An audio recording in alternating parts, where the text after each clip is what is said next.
बिस्मिल्लाहिर्रहमानिर्रहीम। अस्सलाम वालेकुम व रहमतुल्लाहि व बरकातहू। की हाल चाल है जी? ठीक ठाक हो? उम्मीद है अल्लाह ताला दे हुक्म दे नाल इंशाअल्लाह तुसीं सारे ठीक ठाक होवोगे। अल्लाह ताला सब ते रहमत फरमाए। अल्लाह ताला सब नूं अपने हिफ्ज़ो ईमान दे विच रखे। अज दे व्लॉग दे विच मैं तुहानूं दस्सांगा कि एक साहिवाल दे विच 11 अगस्त ਨੂੰ ਵਾਕਿਆ ਪੇਸ਼ ਆਇਆ ਕਿ ਇੱਕ ਮਾਂ ਜਿਹੜੀ ਆ ਜਿਸ ਵੇਲੇ ਸਵੇਰ ਉੱਠ ਕੇ ਵੇਖਦੀ ਆ ਕਿ ਉਹਦੇ ਨਾਲ ਉਹਦੀ ਬੱਚੀ ਜਿਹੜੀ 14 ਦਿਨ ਦੀ ਸੀ ਉਹ ਨਹੀਂ ਹੈਗੀ। ਉਹਨੇ ਆਸੇ ਪਾਸੇ ਵੇਖਿਆ, ਹੱਥ ਮਾਰਿਆ, ਉਹਨੇ ਕਿਹਾ ਚਲੋ ਇਹਦਾ ਦਾਦਾ ਚੁੱਕ ਕੇ ਲੈ ਗਿਆ ਹੋਏਗਾ, ਖਿਡਾ ਰਿਹਾ ਹੋਏਗਾ ਬਾਹਰ। ਉਹ ਫਿਰ ਸੋ ਗਈ। ਉਸ ਤੋਂ ਬਾਅਦ 2 ਘੰਟੇ ਬਾਅਦ ਜਿਸ ਵੇਲੇ ਉਹਨੂੰ ਫਿਰ ਜਾਗ ਆਉਂਦੀ 10 ਵਜੇ ਤੇ ਦੇਖਦੀ ਆ ਉੱਠ ਕੇ ਤੇ ਉਹਦੀ ਬੱਚੀ ਬਿਸਤਰ ਤੇ ਹੈ ਨਹੀਂ। ਉਸ ਤੋਂ ਬਾਅਦ ਉਹ ਬਾਹਰ ਨਿਕਲਦੀ ਆ, ਉਹਦਾ ਸੁਸਰ ਜਿਹੜਾ ਨਾ ਬਾਹਰ ਪਿਆ ਹੁੰਦਾ ਤੇ ਆ ਕੇ ਉਹਨੂੰ ਜਗਾਉਂਦੀ ਆ ਕੇ ਕਹਿੰਦੀ ਅੱਬਾ ਜੀ ਬੱਚੀ ਕਿੱਥੇ ਆ? ਉਸ ਬੱਚੀ ਦਾ ਨਾਮ ਇਹਨਾਂ ਨੇ ਰੱਖਿਆ ਸੀ ਅਕਸਾ। ਤੇ ਅੱਬੂ ਕਹਿੰਦਾ ਕਿ ਬੇਟਾ ਇੱਥੇ ਕਿਤੇ ਹੋਣੀ ਆ ਬੱਚੀ, ਦੇਖ ਲਾ ਉਹਨੇ ਕਿੱਥੇ ਜਾਣਾ। ਫਿਰ ਆਪਣੇ ਸ਼ੋਹਰ ਖਾਮਦ ਕੋ ਜਾਂਦੀ ਆ, ਉਹਨੂੰ ਜਾ ਕੇ ਉਠਾਉਂਦੀ ਆ, ਕਹਿੰਦੀ ਕਿ ਅਕਸਾ ਨੇ ਬਿਸਤਰੇ ਤੇ ਹੈਗੀ, ਉਹ ਕਿੱਥੇ ਗਈ ਆ? ਹੁਣ ਤਿੰਨੇ ਜਣੇ ਜਿਹੜੇ ਨੇ ਨਾ ਉੱਠ ਕੇ ਤੇ ਲੱਭਣ ਲੱਗ ਪਏ, ਕਿਉਂਕਿ ਇਹਨਾਂ ਦੀ ਸੱਸ ਜਿਹੜੀ ਆ ਉਹ ਫੌਤ ਹੋਈ ਹੁੰਦੀ ਆ ਤੇ ਇਹ ਤਿੰਨੇ ਜਣੇ ਹੁਣ ਯਾਨੀ ਬੀਵੀ, ਉਹਦਾ ਸ਼ੌਹਰ, ਉਹਦਾ ਨਾਮ ਹੁੰਦਾ ਉਸਮਾਨ ਤੇ ਉਹਦਾ ਸਹੁਰਾ, ਇਹ ਤਿੰਨੇ ਜਣੇ ਹੁਣ ਲੱਭਦੇ ਨੇ। ਜਦ ਇਸ ਵੇਲੇ ਦੇਖਦੇ ਨੇ ਕਿ ਜਿਹੜੀ ਅਕਸਾ 14 ਦਿਨ ਦੀ ਆ ਉਹਦੀ ਲਾਸ਼ ਨਾ ਬਰਾਮਦੇ ਦੇ ਵਿੱਚ ਗਰਾਜ ਦੇ ਵਿੱਚ ਨਾ ਕਣਕ ਵਾਲੀਆਂ ਬੋਰੀਆਂ ਪਈਆਂ ਹੁੰਦੀਆਂ ਉਹਦੇ ਵਿੱਚ ਹੁੰਦੀ ਆ। ਤੇ ਵੇਖ ਕੇ ਜੂਹੀ ਲਾਸ਼ ਨੂੰ ਤੇ ਜਿਹੜੇ ਪਿਓ ਤੇ ਪੁੱਤਰ ਨੇ ਦੋਨੋਂ ਰੋਣ ਲੱਗ ਪੈਂਦੇ ਨੇ ਤੇ ਮਾਂ ਜਿਹੜੀ ਆ ਉਹਨੂੰ ਵਸ਼ੀ ਪੈ ਜਾਂਦੀ ਆ, ਗਿਰ ਜਾਂਦੀ ਆ। ਤੇ ਉਸ ਤੋਂ ਬਾਅਦ ਜਿਹੜਾ ਸਹੁਰਾ ਆ ਉਸਮਾਨ ਦਾ ਬਾਪ, ਉਹ 15 ਤੇ ਕਾਲ ਕਰਦਾ, ਪੁਲਿਸ ਨੂੰ ਮੌਕੇ ਤੇ ਬੁਲਾ ਲੈਂਦੇ ਨੇ। ਪੁਲਿਸ ਆਂਦੀ ਆ ਔਰ ਪੁਲਿਸ ਜਿਹੜੀ ਆ ਫਿਰ ਇਸ ਕੇਸ ਦੀ ਤਹਿਕੀਕਾਤ ਕਰਦੀ ਆ। ਉਹਦੀ ਮੁਕੰਮਲ ਤਫਸੀਲਾਤ ਅੱਜ ਦੀ ਇਸ ਵੀਡੀਓ ਦੇ ਵਿੱਚ ਮੈਂ ਤੁਹਾਨੂੰ ਦੱਸਾਂਗਾ। ਇਹ ਵਾਕਿਆ ਸਾਹੀਵਾਲ ਦਾ ਆ, ਡੇਰਾ ਰਹੀਮ ਖਾਨ। ਉੱਥੇ ਇੱਕ ਫੈਮਿਲੀ ਦਾ ਸਰਬਰਾ ਹੁੰਦਾ ਜਿਹਦਾ ਨਾਮ ਹੁੰਦਾ ਖਾਲਦ ਖਾਨ। ਖਾਲਦ ਖਾਨ ਦੀ ਬੀਵੀ ਜਿਹੜੀ ਆ ਉਹ ਫੌਤ ਹੋਈ ਹੁੰਦੀ ਆ। ਖਾਲਦ ਖਾਨ ਦੇ 2 ਬੱਚੇ ਹੁੰਦੇ ਨੇ। ਸਭ ਤੋਂ ਬੜੀ ਬੇਟੀ ਹੁੰਦੀ ਆ ਜ਼ਾਹਦਾ ਔਰ ਉਸ ਤੋਂ ਛੋਟਾ ਬੇਟਾ ਹੁੰਦਾ ਜਿਹਦਾ ਨਾਮ ਹੁੰਦਾ ਉਸਮਾਨ ਖਾਨ। ਹੁਣ ਜ਼ਾਹਦਾ ਦੀ ਸ਼ਾਦੀ ਜਿਹੜੀ ਆ ਆਪਣੇ ਕੋਲ ਲੱਗਦਿਆਂ ਚ ਰਿਸ਼ਤੇਦਾਰਾਂ ਚ ਕਰ ਦਿੱਤੀ ਜਾਂਦੀ ਆ। ਜ਼ਾਹਦਾ ਦੇ ਅੱਗੋਂ 4 ਬੱਚੇ ਆ, ਜਿਹਦੇ ਵਿੱਚ ਸਭ ਤੋਂ ਬੜੀ ਬੇਟੀ ਆ 6 ਸਾਲ ਦੀ। ਉਸ ਤੋਂ ਬਾਅਦ 3 ਬੇਟੇ ਨੇ ਜਿਹੜੇ ਛੋਟੇ ਨੇ। ਉਸਮਾਨ ਦੀ ਸ਼ਾਦੀ ਜਿਹੜੀ ਆ ਇਹ ਬਾਹਰ ਇੱਕ ਜ਼ਿਮਲ ਨਾਮੀ ਖਾਤੂਨ ਦੇ ਨਾਲ ਕਰ ਦਿੱਤੀ ਜਾਂਦੀ ਆ ਨੋਬੜਾਂ ਦੇ ਵਿੱਚ। ਹੁਣ ਮੁਸਤਫਾ ਜਿੱਧਰ ਜ਼ਾਹਦਾ ਦੀ ਸ਼ਾਦੀ ਕੀਤੀ ਆ, ਇਹ 4 ਭਾਈ ਸੀ ਔਰ ਚਾਰੋਂ ਭਰਾ ਇਕੱਠੇ ਰਹਿੰਦੇ ਸੀ। ਮੁਸਤਫਾ, ਜ਼ਰਦਾਨ ਖਾਨ, ਸ਼ੇਰਪਾਓ ਖਾਨ ਤੇ ਨਸੀਮ ਖਾਨ, ਇਹ 4 ਭਰਾ ਸੀ, ਚਾਰੋਂ ਇਕੱਠੇ ਰਹਿੰਦੇ ਸੀ। ਚਾਰਾਂ ਦੀਆਂ ਫੈਮਲੀਆਂ ਇੱਕੋ ਜਗ੍ਹਾ ਤੇ ਰਹਿੰਦੀਆਂ ਸੀ।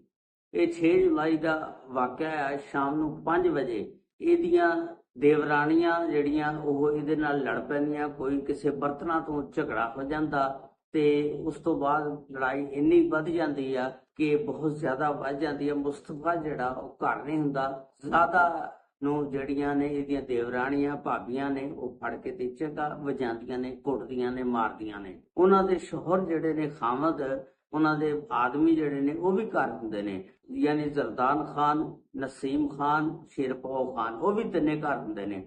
ਜਿਸ ਵੇਲੇ ਲੜਾਈ ਸ਼ੁਰੂ ਹੋ ਗਈ ਤੇ ਉਹ ਵੀ ਇਹਨਾਂ ਦੇ ਵਿੱਚ ਸ਼ਾਮਲ ਹੋ ਗਏ। ਲੜਾਈ ਦੇ ਵਿੱਚ ਇਹਨਾਂ ਨੇ ਨਾ 6 ਜਣਿਆਂ ਨੇ ਰਲ ਕੇ ਨਾ ਚੰਗਾ ਜ਼ਾਹਦਾ ਨੂੰ ਮਾਰਿਆ ਮੂਰਿਆ। ਜਿਸ ਵੇਲੇ ਮਾਰਿਆ ਜ਼ਾਹਦਾ ਨੂੰ, ਉਹਦੀ ਲੱਤ ਜਿਹੜੀ ਆ ਨਾ ਲੜਾਈ ਦੇ ਵਿੱਚ ਟੁੱਟ ਜਾਂਦੀ ਆ। ਤੇ ਹੁਣ ਇਹਦੇ ਭਰਾ ਇਹਨੂੰ ਮੁਸਤਫਾ ਨੂੰ ਫੋਨ ਕਰਦੇ ਨੇ, ਜ਼ਾਹਦਾ ਦੇ ਆਦਮੀ ਨੂੰ, ਕਿ ਫੌਰਨ ਘਰ ਪਹੁੰਚ, ਤੇਰੀ ਜਿਹੜੀ ਬੇਗਮ ਆ ਨਾ ਬੜੀ ਡਾਢੀ ਆ, ਤਗੜੀ ਆ, ਸਾਡੇ ਗਲ ਪੈ ਗਈ ਤੇ ਇਸ ਤਰ੍ਹਾਂ ਗਲ ਪਈ ਕਿ ਉਹਦੀ ਜਿਹੜੀ ਲੱਤ ਜਿਹੜੀ ਆ ਨਾ ਇਸ ਲੜਾਈ ਦੇ ਵਿੱਚ ਟੁੱਟ ਗਈ ਆ ਤੇ ਫੌਰਨ ਘਰ ਪਹੁੰਚ। ਹੁਣ ਮੁਸਤਫਾ ਫੌਰੀ ਘਰ ਪਹੁੰਚਦਾ ਤੇ ਉਸ ਆਪਣੀ ਬੇਗਮ ਨੂੰ ਚੁੱਕਦਾ ਹਸਪਤਾਲ ਲੈ ਜਾਂਦਾ। ਜਿਸ ਵੇਲੇ ਡਾਕਟਰ ਨੂੰ ਦਿਖਾਉਂਦਾ, ਡਾਕਟਰ ਨੂੰ ਚੈੱਕ ਕਰਾਉਣ ਤੋਂ ਬਾਅਦ ਡਾਕਟਰ ਉਹਦਾ ਇਲਾਜ ਮੁਆਲਜਾ ਸ਼ੁਰੂ ਕਰਦਾ। ਆਪ ਫੌਰੀ ਤੌਰ ਤੇ ਆਪਣੇ ਸਹੁਰੇ ਨੂੰ ਫੋਨ ਕਰਦਾ, ਖਾਲਦ ਖਾਨ ਨੂੰ, ਕਿ ਅੱਬਾ ਜੀ ਫੌਰੀ ਤੁਸੀਂ ਹਸਪਤਾਲ ਪਹੁੰਚੋ। ਜ਼ਾਹਦਾ ਦੀ ਜਿਹੜੀ ਲੱਤ ਆ ਨਾ ਕੋਈ ਕੰਮ ਕਰਦੀ ਸੀ ਤੇ ਉਹ ਗਿਰ ਕੇ ਦੀ ਟੁੱਟ ਗਈ ਆ। ਜਿਹੜਾ ਸਹੁਰਾ ਆ ਮੁਸਤਫਾ ਦਾ, ਜ਼ਾਹਦਾ ਦਾ ਵਾਲਦ ਖਾਲਦ ਖਾਨ, ਫੌਰੀ ਹਸਪਤਾਲ ਪਹੁੰਚਦਾ। ਆ ਕੇ ਆਪਣੀ ਬੇਟੀ ਨੂੰ ਜ਼ਾਦਾ ਨੂੰ ਮਿਲਦਾ, ਪੁੱਛਦਾ ਬੇਟਾ ਇਹ ਕਿਸ ਤਰ੍ਹਾਂ ਹੋਇਆ, ਕਿਦਾਂ ਤੇਰੀ ਲੱਤ ਟੁੱਟੀ? ਉਹ ਕਹਿੰਦੀ ਕਿ ਅੱਬਾ ਇਸ ਤਰ੍ਹਾਂ ਜਿਹੜੀ ਲੱਤ ਜਿਹੜੀ ਮੇਰੀ ਟੁੱਟੀ ਹੈ, ਇਹਨਾਂ ਨੇ ਮੈਨੂੰ ਮਾਰਿਆ ਬਹੁਤ ਆ। ਉਹ ਕਹਿੰਦਾ ਮੈਨੂੰ ਤਾਂ ਮੁਸਤਫਾ ਨੇ ਕਿਹਾ ਕਿ ਇਹ ਕੰਮ ਕਰਦੀ ਸੀ, ਕੋਈ ਤਿਲਕ ਗਈ, ਫਿਸਲ ਗਈ, ਉਸ ਵਜ੍ਹਾ ਨਾਲ ਇਹਦੀ ਲੱਤ ਟੁੱਟੀ ਆ। ਜ਼ਾਦਾ ਕਹਿਣ ਲੱਗੀ ਅੱਬਾ ਇਹ ਸਾਰੇ ਝੂਠ ਬੋਲਦੇ ਨੇ, ਇਹਨਾਂ ਨੇ ਮੈਨੂੰ ਬਹੁਤ ਮਾਰਿਆ ਆ। ਉਸ ਤੋਂ ਬਾਅਦ ਪਿਓ ਜਿਹੜਾ ਜੇਬ ਦੇ ਵਿੱਚੋਂ ਫੋਨ ਕੱਢਦਾ 15 ਤੇ ਕਾਲ ਕਰਦਾ, ਉਦੋਂ ਮੁਸਤਫਾ ਆ ਜਾਂਦਾ। ਮੁਸਤਫਾ ਕਹਿੰਦਾ ਕਿ ਅੱਬਾ ਜੀ ਇਹ ਕੰਮ ਨਾ ਕਰੋ, ਪੁਲਿਸ ਨੂੰ ਵਿੱਚ ਸ਼ਾਮਲ ਨਾ ਕਰੋ, ਇਹ ਸਾਡੇ ਘਰ ਦਾ ਮਸਲਾ, ਮੇਰੇ ਭਰਾਵਾਂ ਦਾ ਮਸਲਾ, ਮੈਂ ਖੁਦ ਨਿਬੜਾਂਗਾ। ਖਾਲਦ ਖਾਨ ਕਹਿੰਦਾ ਕਿ ਪਰੇ ਹੋ ਜਾ, ਇਹ ਤੇਰਾ ਮਸਲਾ ਨਹੀਂ ਹੈਗਾ, ਇਹ ਪੁਲਿਸ ਕੇਸ ਆ। ਉਹ 15 ਤੇ ਕਾਲ ਕਰਕੇ ਪੁਲਿਸ ਨੂੰ ਬੁਲਾ ਲੈਂਦਾ ਔਰ ਪੁਲਿਸ ਜਿਹੜੀ ਆ ਡੇਰਾ ਰਹੀਮ ਖਾਨ ਦੀ ਜਿਸ ਵੇਲੇ ਆਂਦੀ ਜ਼ਾਤਾ ਦਾ ਬਿਆਨ ਲੈਂਦੀ ਆ ਔਰ ਫਿਰ ਇੱਕ FIR ਪਰਚਾ ਦਰਜ ਹੁੰਦਾ ਜਿਹਦਾ ਮਦਈ ਬਣਦਾ ਖਾਲਦ ਖਾਨ ਜ਼ਾਦਾ ਦਾ ਵਾਲਦ। ਉਸ ਤੋਂ ਬਾਅਦ ਦੂਸਰੀ ਤਰਫ ਤੇ ਜਿਸ ਵੇਲੇ ਜ਼ਾਦਾ ਕੁਝ ਠੀਕ ਹੋ ਜਾਂਦੀ ਹੈ, ਡਾਕਟਰ ਕਹਿੰਦੇ ਨੇ ਕਿ ਇਹਨੂੰ ਹੁਣ ਤੁਸੀਂ ਘਰ ਲੈ ਜਾਓ। ਖਾਲਦ ਖਾਨ ਜਿਹੜਾ ਆਪਣੀ ਬੇਟੀ ਜ਼ਾਦਾ ਨੂੰ ਘਰ ਲੈ ਕੇ ਜਾਂਦਾ, ਉਹਦੀ ਦੇਖਭਾਲ ਕਰਦਾ, ਉਹਦਾ ਇਲਾਜ ਕਰਵਾਉਂਦਾ ਰਹਿੰਦਾ, ਟੀਕੇ ਸ਼ੀਕੇ ਦਵਾਈ ਚੱਲਦੀ ਆ ਕਿਉਂਕਿ ਲੱਤ ਦੀ ਹੱਡੀ ਟੁੱਟੀ ਆ, ਉਹ ਬੜੀ ਦੇਰ ਬਾਅਦ ਚੁੜਨੀ ਆ ਤੇ ਉਹਦਾ ਇਲਾਜ ਜਾਰੀ ਆ। ਇੱਕ ਦਿਨ ਫਿਰ ਆਂਦਾ ਮੁਸਤਫਾ ਆ ਕੇ ਆਪਣੇ ਸਹੁਰੇ ਨੂੰ ਕਹਿੰਦਾ ਕਿ ਹੁਣ ਜ਼ਾਦਾ ਨੂੰ ਮੇਰੇ ਨਾਲ ਤੋਰ ਦੇ, ਇਹਦੇ ਬੱਚੇ ਜਿਹੜੇ ਨੇ ਨਾ ਸਾਡੇ, ਉਹ ਬੜਾ ਆਪਣੀ ਮਾਂ ਨੂੰ ਯਾਦ ਕਰਦੇ ਨੇ ਔਰ ਰੋਂਦੇ ਨੇ ਤੇ ਇਹਨੂੰ ਭੇਜ ਦੇ। ਖਾਲਦ ਖਾਨ ਸੋਚਦਾ ਸੀ ਕਿ ਸ਼ਾਇਦ ਇਹ ਆਪਣੀ ਬੇਗਮ ਕੋ ਜਾਏਗਾ ਜ਼ਾਦਾ ਦੇ ਕੋਲ ਔਰ ਜਾ ਕੇ ਉਹਦਾ ਹਾਲ ਹਵਾਲ ਪੁੱਛੇਗਾ, ਲੇਕਿਨ ਉਹਨੇ ਇਹ ਗੱਲ ਨਹੀਂ ਕੀਤੀ ਹੈਗੀ, ਜਾ ਕੇ ਆਪਣੀ ਬੇਗਮ ਨੂੰ ਕੋਈ ਹਾਲ ਚਾਲ ਨਹੀਂ ਪੁੱਛਿਆ।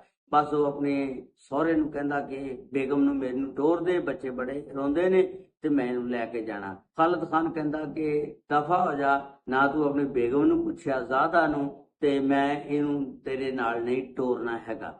ਅੱਛਾ, ਫਿਰ ਉਹ ਚੁੱਪ ਕਰਕੇ ਮੂੰਹ ਲਟਕਾ ਕੇ ਨਿਕਲ ਜਾਂਦਾ। ਉਸ ਤੋਂ ਬਾਅਦ ਫਿਰ ਥੋੜੇ ਜਿਹੇ ਦਿਨ ਬਾਅਦ ਫਿਰ ਵਾਪਸ ਆਂਦਾ, ਆ ਕੇ ਸਿੱਧਾ ਜ਼ਾਦਾ ਕੋ ਜਾਂਦਾ। ਜ਼ਾਦਾ ਨੂੰ ਕਹਿੰਦਾ ਚੱਲ ਬੜੇ ਦਿਨ ਹੋ ਗਏ ਤੈਨੂੰ ਇੱਥੇ ਰਹਿੰਦਿਆਂ ਹੋਇਆਂ ਤੇ ਬੱਚੇ ਜਿਹੜੇ ਨੇ ਰੋਂਦੇ ਨੇ ਤੈਨੂੰ ਯਾਦ ਕਰਦੇ ਨੇ, ਚੱਲ ਘਰ ਚੱਲੀਏ। ਜ਼ਾਦਾ ਕਹਿੰਦੀ ਆ ਕਿ ਪਹਿਲਾਂ ਅੱਬੂ ਨੂੰ ਪੁੱਛ ਲਾ, ਅੱਬੂ ਅਗਰ ਇਜਾਜ਼ਤ ਦਿੰਦੇ ਨੇ ਤੇ ਮੈਂ ਚਲੇ ਜਾਂਦੀ ਆ। ਤੇ ਉਹ ਅੱਬੂ ਕੋ ਜਾਂਦਾ ਖਾਲਦ ਖਾਨ ਕੋ। ਖਾਲਦ ਖਾਨ ਨੂੰ ਕਹਿੰਦਾ ਮੁਸਤਫਾ ਕਿ ਮੈਂ ਜ਼ਾਦਾ ਲੈਣਾ, ਇਹਨੂੰ ਤੋਰ ਦੇ। ਖਾਲਦ ਖਾਨ ਕਹਿੰਦਾ ਕਿ ਖਬਰਦਾਰ ਅਗਰ ਇਸ ਤਰ੍ਹਾਂ ਦਾ ਕੋਈ ਨਾਂ ਵੀ ਲਿਆ, ਮੈਂ ਜ਼ਾਦਾ ਨੂੰ ਨਹੀਂ ਤੋਰਨਾ ਹੈਗਾ, ਪਹਿਲਾਂ ਆਪਣੇ ਭਰਾਵਾਂ ਨੂੰ ਪੁੱਛ ਉਹਨਾਂ ਨੇ ਕਿਉਂ ਇਹਨੂੰ ਮਾਰਿਆ ਔਰ ਫਿਰ ਉਹ ਆ ਕੇ ਇਹਦੇ ਕੋਲੋਂ ਮਾਫੀ ਮੰਗਣ, ਫਿਰ ਸੁਲ੍ਹਾ ਹੋ ਸਕਦੀ ਆ।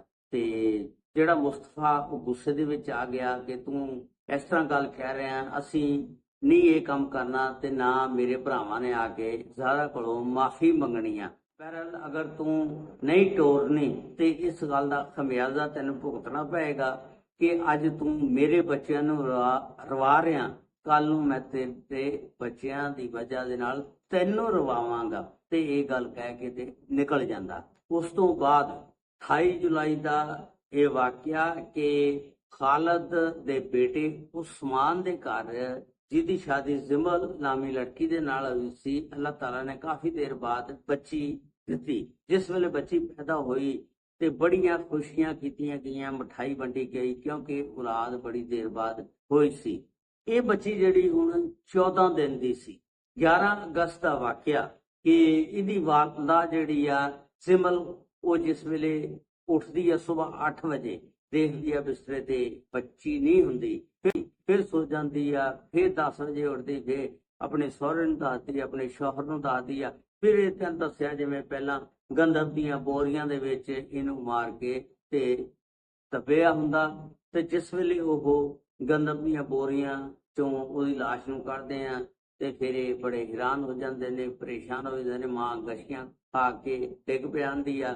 ਉਸ ਤੋਂ ਬਾਅਦ 15 ਤੇ ਖਾਲਦ ਖਾਨ ਫੋਨ ਕਰਦਾ, ਪੁਲਿਸ ਆ ਜਾਂਦੀ ਆ। ਇਸ ਲੜਕੀ ਦੀ ਲਾਸ਼ ਨੂੰ ਚੁੱਕਦੇ ਆ ਜਿਹਦੀ 14 ਦਿਨ ਅਜੇ ਉਮਰ ਹੁੰਦੀ ਹੈ। 14 ਦਿਨ ਦੀ ਬੱਚੀ ਕੀ ਬੱਚੀ ਆ ਤੇ ਉਸ ਬੱਚੀ ਦਾ ਪੋਸਟਮਾਰਟਮ ਕਰਦੇ ਆ। ਪਤਾ ਲੱਗਦਾ, ਡਾਕਟਰ ਕਹਿੰਦੇ ਨੇ ਇਸ ਬੱਚੀ ਦਾ ਗਲਾ ਦਬਾ ਕੇ ਇਹਨੂੰ ਮਾਰਿਆ ਗਿਆ। ਤੇ ਇਸ ਤਰ੍ਹਾਂ ਫਿਰ ਇਹ ਕੇਸ ਜਿਹੜਾ ਸੀ ਦੁਬਾਰਾ ਇੱਕ ਹੋਰ ਦਰਜ ਹੋ ਗਿਆ, ਜਿਹਦਾ ਮੁਦਈ ਬਣਿਆ ਖਾਲਦ ਖਾਨ। ਇਹ ਪਰਚਾ ਜਿਹੜਾ ਫਿਰ 302 ਦਾ ਮੁਸਤਫਾ ਦੇ ਉੱਤੇ ਤੇ ਉਹਦੇ ਤਿੰਨਾਂ ਭਰਾਵਾਂ ਦੇ ਉੱਤੇ ਖਾਲਦ ਖਾਨ ਨੇ ਦਰਜ ਕਰਾਇਆ। ਉਹਨੇ ਕਿਹਾ ਕਿ ਮੈਨੂੰ ਸ਼ੱਕ ਆ ਕਿ ਮੇਰਾ ਜਵਾਈ ਜਿਹੜਾ ਉਹ ਕੰਧ ਟੱਪ ਕੇ ਆਇਆ ਆ ਕੇ ਇਹਨੇ ਬੱਚੀ ਨੂੰ ਚੁੱਕਿਆ ਤੇ ਇਹਦਾ ਗਲਾ ਦਬਾ ਕੇ ਤੇ ਗੰਦਮ ਦੀਆਂ ਬੋਰੀਆਂ ਦੇ ਵਿੱਚ ਮਾਰ ਕੇ ਤੇ ਸੁੱਟ ਗਿਆ ਤੇ ਇਸ ਤਰ੍ਹਾਂ ਇਹ ਪਰਚਾ ਉੱਥੇ ਦਰਜ ਕੀਤਾ ਗਿਆ।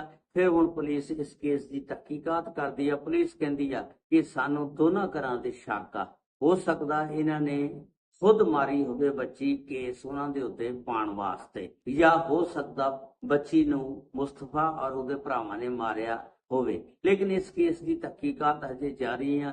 ਕੋਈ ਪੁਲਿਸ ਹਜੇ ਕਿਸੇ ਨਤੀਜੇ ਤੱਕ ਨਹੀਂ ਪਹੁੰਚੀ ਕਿ ਇਸ ਨੂੰ ਬੱਚੀ ਨੂੰ ਜਿਹੜੀ 14 ਦਿਨ ਦੀ ਆ ਕਿਹਨੇ ਮਾਰਿਆ। ਤੇ ਅੱਲਾਹ ਤਾਲਾ ਰਹਿਮਤਾਂ ਫਰਮਾਏ, ਅੱਲਾਹ ਤਾਲਾ ਸਭ ਨੂੰ ਆਪਣੇ ਹਿਫਜ਼ੋ ਮਾਨ ਚ ਰੱਖੇ। अस्सलाम वालेकुम व रहमतुल्लाहि व बरकातहू।